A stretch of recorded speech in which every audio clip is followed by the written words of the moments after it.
You guys ready? Let's just do questions. You guys know our ambassador? Hello, everyone. We brought him with us. He just started. Now he's staying behind. You're in charge. Thank you. He's going to do an awesome job. Appreciate it, sir. All right, let's do it. I don't have a statement. Let's just do it. Mr. Secretary, thank you for taking questions. Diplomacy depends on predictability, reliability, trust. Markets are crashing around the world for the second day in a row. The consensus is that the president's tariffs were much higher than expected and based on economic formulas that people do not understand.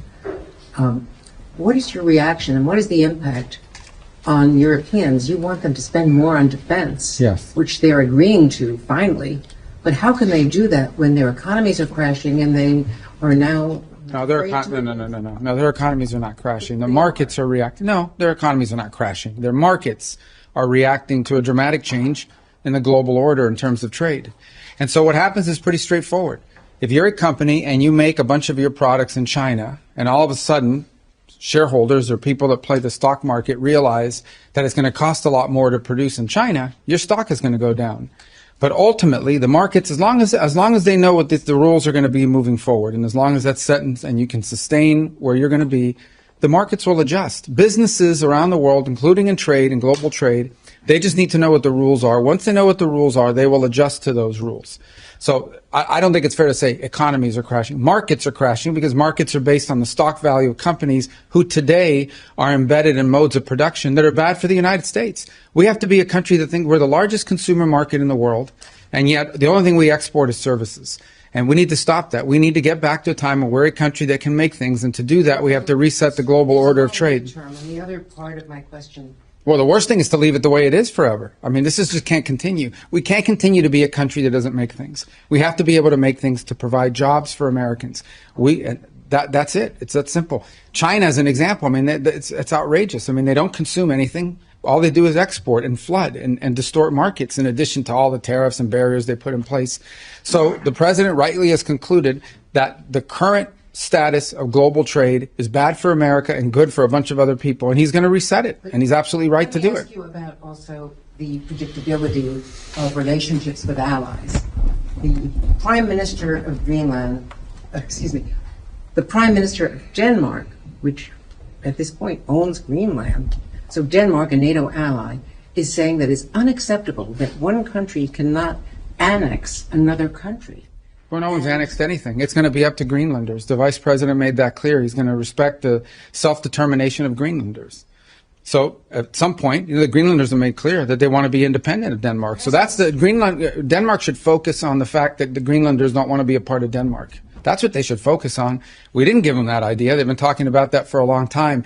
Whenever they make that decision, they'll make that decision. And then what we're not going to do is let China come in now and say, offer them a bunch of money and become, dependent on China. The president said he would not rule out using military force against Denmark, a NATO ally. No, he said he would not rule out. No. He said he would not rule out. He said, I'm not going to rule out anything if Greenland is encroached upon by a foreign power like a China or Russia or anybody else.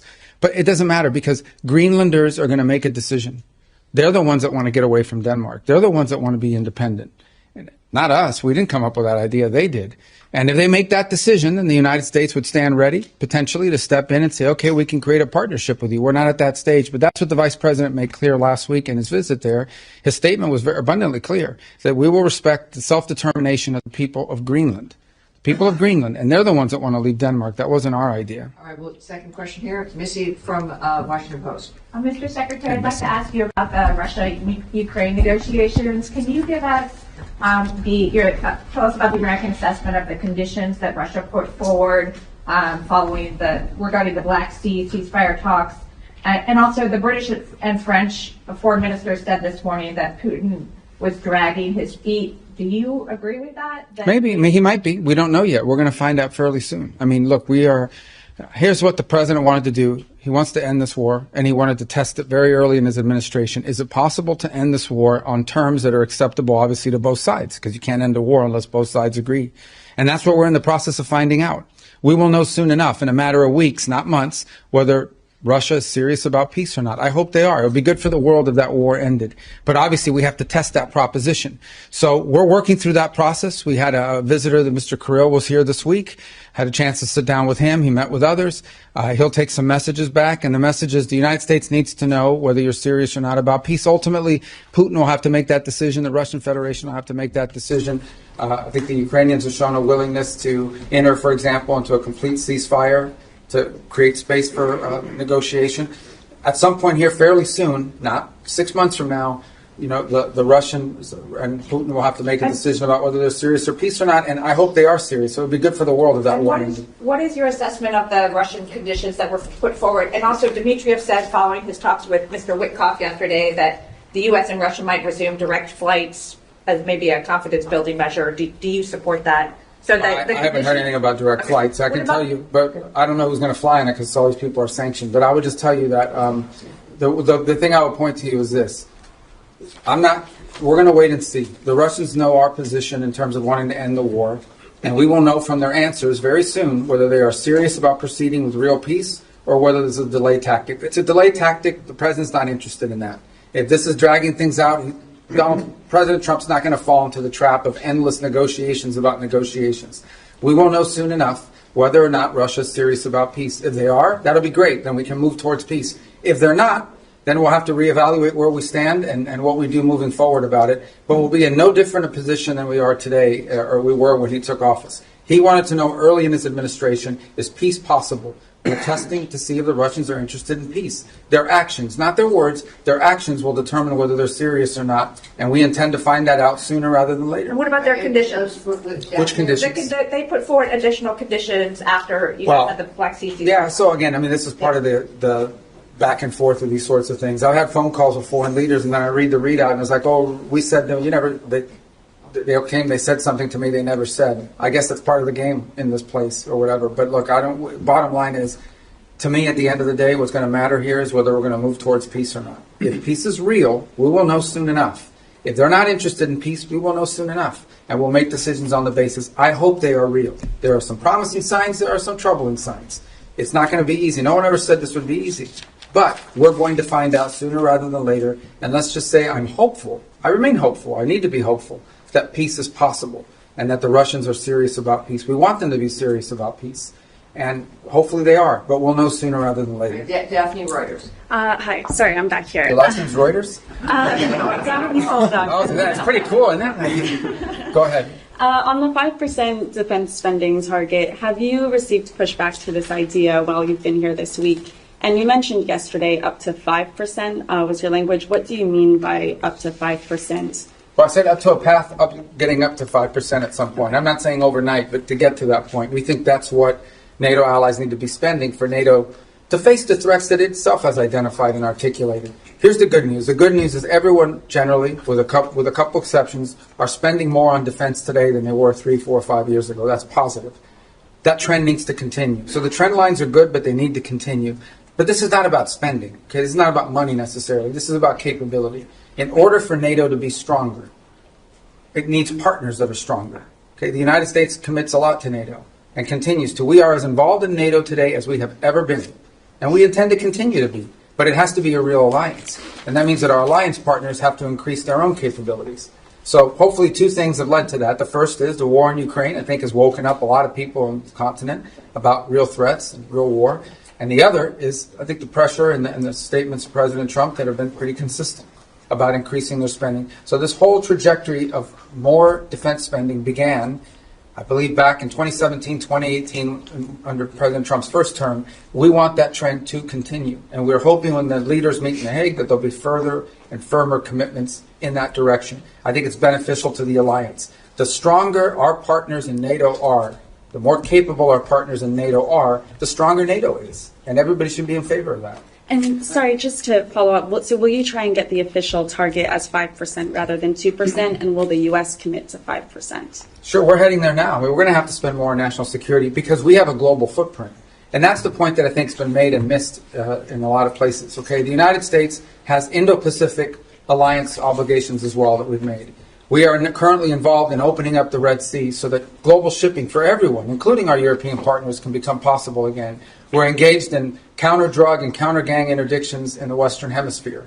There's obviously all sorts of issues going on in different parts of the world, including we're concerned about a resurgence of terrorist cells, whether it's in Africa or in the Middle East. So the U.S. has these global obligations, and we have China that's undergoing the largest, most expansive peacetime military expansion in history.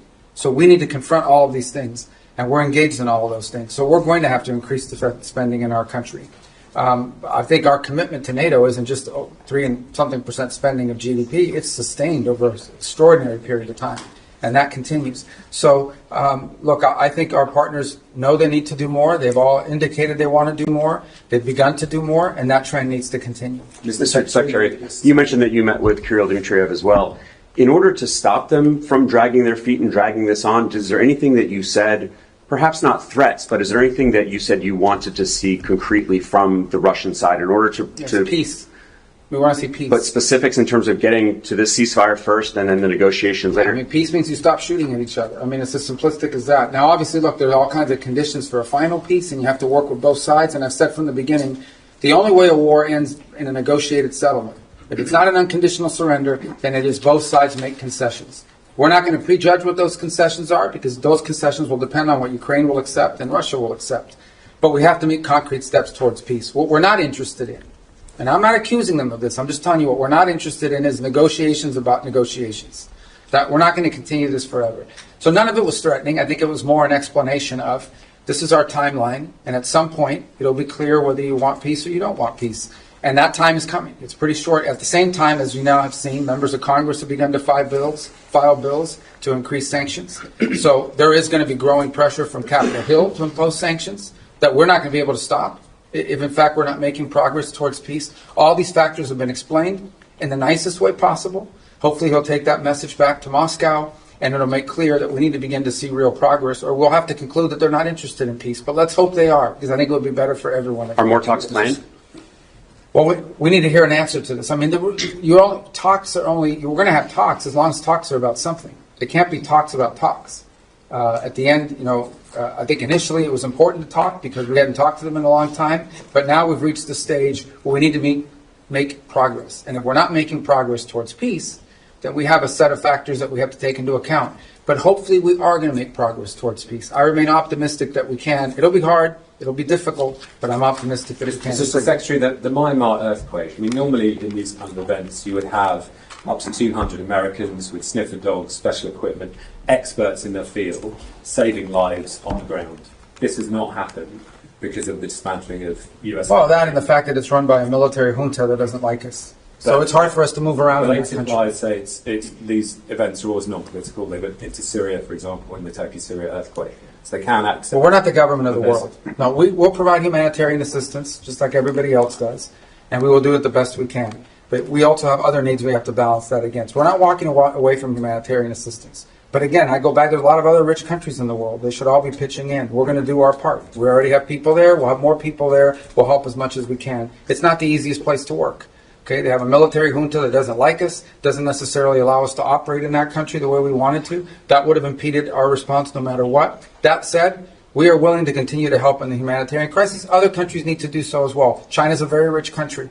India's a rich country. There are a lot of other countries in the world, and everyone should pitch in. I don't think it's fair to assume that the United States needs to continue to share the burden, 60-70% of humanitarian aid around the world. We will be in the business of humanitarian aid, but we have other priorities as well that are national interest priorities of the United States, and we're going to align all those to be properly balanced. Mr. Secretary, soft power. I mean, all of the experts in this have said the reason is not because of the politics of Myanmar, but it's because of the dismantling of USA. You simply couldn't deploy. Yeah, I don't listen to these so-called experts. They're not real experts. These are so-called experts. These are people that are part of that NGO industrial complex. No, these are people that make millions and hundreds of millions of dollars in these NGOs all over the world that stand up and they get flooded with U.S. taxpayer money, and then we have to spend $100 million to get $10 million to people. We're not doing that anymore. Okay, we have stopped. We are no longer going to spend $100 million to get $10 million to recipients. We're not going to fund these global NGOs all over the world that are living off of this. We're not doing it. We are prepared to help and work with governments and appropriate NGOs on the ground that are delivering assistance. We will be there and we will be helpful. There are a lot of other rich countries. They should also pitch in and help. And some of them are and some of them are not. But we are going to do our part. We're going to continue to do our part. But it's going to be balanced with all of the other interests we have as a country. We are not a nation. We are the richest country in the world, but our resources are not unlimited. They are not unlimited. And we have a massive national debt, and we have many other priorities as well. And it's time to recalibrate all of that. So we'll be there. We'll be helpful as much as we can. We've got other things we have to take care of as well. But we care deeply about what's happened there. Mr. We wish we had a more Secretary, cooperative government. Mr. Secretary, the Middle East was part of your discussion here in NATO, especially that did you find support from members toward your policy of airstrikes and Houthis and your maximum pressure policy toward Iran? Yeah, I mean, on the Houthis, everybody wants to get their ships through the Red Sea. We're the only ones doing anything about it, but everyone wants to, get their ships through there. As I said, we've done the world a great favor by taking on this band of criminals who have, unfortunately, sophisticated weaponry that they can use to, they attacked, 150, 160 merchant vessels. 174 times they've attacked the United States Navy. So I think the world should be grateful to the United States for being involved in this and doing this. Everyone thanks us for it. I understand these nations have limited capabilities, despite being very rich countries. Nobody else can project power there and do this. But that said, we think that mission is going to bear fruit, and it's necessary. We can't have a band of criminals controlling that. In the case of Iran, I don't know of any country in the world that's excited about Iran ever having a nuclear weapons capability. Some are more forceful about it than others. We've had talks about that. As you know, the president would like to figure out what's going to happen there. But he's also made it clear that there's not going to be a nuclear-armed Iran. That's not going to happen under his watch. Mr. Secretary, what's your message to foreign citizens who may be afraid to come to the United States because they're concerned about potentially being detained over some minor administrative error, because they might have something on their phone like criticism of the president or of the Israel-Gaza conflict, and they don't want to come into the United States now? No, first of all, those people that have their phones looked at and so forth, and I'll refer you to CBP that goes through their processes. But generally, it's people that have been flagged coming in for a reason.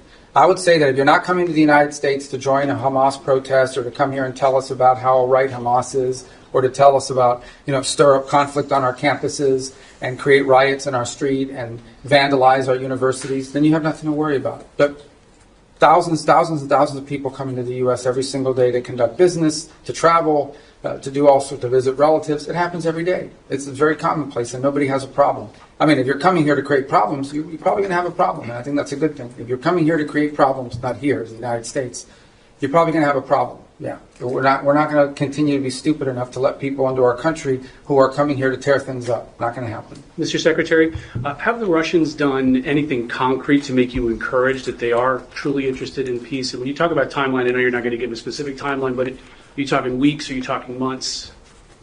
I think we're talking weeks, probably. Yeah. I mean, there's a lot that has to happen here in the next few weeks in order for this to be real. In terms of concrete, they've agreed to certain things. I mean, I think there are things they're not striking now that they were before. Obviously, both sides claim that the ceasefire is being violated, as typical of ceasefires like this. But that said, not concrete in terms of are we closer to peace? We're closer to peace simply because we're talking to both sides, but we're not closer to peace because we have a deal on our hands to end this conflict. But we're going to know soon enough. That's my point I make everybody. People come, oh, well, Putin, you can't trust him. It's not about trusting Putin. It's not about trusting anybody. This is about actions. If you're interested in peace, you stop fighting. And you lay out the conditions by which you're willing to end a war. And they have to be reasonable conditions, right? Not crazy stuff. If you're interested in peace, that's what you do. If you're not interested in peace, then you sort of drag it out and you come up with excuses and you pull, and we know that, and we're not going to get pulled into that. But let's hope it doesn't come to that. Let's hope it, let's be optimistic that that's not the direction we're going. We're prepared if it is, but let's hope that we're not heading in the direction of this is just a delay tactic. All right, one more, then we wrap up. Don't you guys want to go home? The ones that came? Your allies here and also Ukraine, they believe the Russians are preparing to launch another campaign, a military campaign, as soon as the winter season ends. Do you have any reason to doubt that? That they're going to do what, I'm sorry? The Russians are preparing to start another military campaign. Well, then we'll know they're not interested in peace. And at this very moment, they're targeting energy sites. Can I get a reaction to that? Targeting what, I'm sorry? Energy sites in Ukraine. Well, again, I get that means they're violating the ceasefire. That's not a good sign. But I think that would tell you this, that ultimately this is a war right now. Things are going to be blowing up in Ukraine and inside of Russia because there's still a war going on. That's what we're trying to end. Okay, if we have a true ceasefire, which is what we wanted, a complete ceasefire, nothing should be blowing up. But the Russians didn't agree to that. They wanted a partial.